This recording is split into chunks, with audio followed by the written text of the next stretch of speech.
The Knicks advance to the NBA Cup quarterfinals and get a redeeming win over the Bucks. I'm here with SNY NBA insider Ian Begley. And Ian, another dominant performance by Jalen Brunson, 22 of his 37 points in the second half, a monster third quarter. From your vantage point, what went into this takeover for Brunson?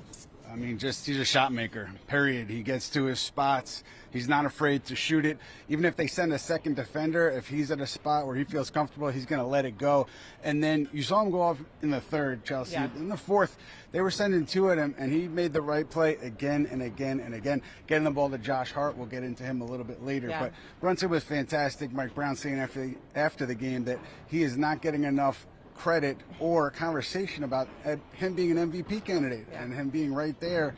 It's early, but Brown is right based on the numbers. Mike Brown sticking with the same starting lineup that he's gone to for the past two games. Deuce McBride and Josh Hart getting the start. Josh played a really great game, was a really dominant performance for him. What went into this difference-making performance for Josh Hart in this game? You know, I thought it was interesting, Chelsea, because when Jalen Brunson was double-teamed, was trapped in the fourth quarter, the ball went to Josh Hart, middle of the paint, and he made the right play. He found Miles McBride for a three. He drove the ball. Karl-Anthony Towns got an offensive rebound. That worked well. He was just making good decisions play after play after play, and it's interesting to see how much Mike Brown is trusting him. Late in games recently, getting more minutes recently. You talked about the starting five. It's going to be interesting to see how Brown goes once OG Anunoby is back, but a lot of different lineups lately for these Knicks. And to that end, Mitchell Robinson coming off the bench, giving them a much-needed spark, especially in the second quarter. Do you think that Mike Brown sticks with this starting lineup when he does get those guys back?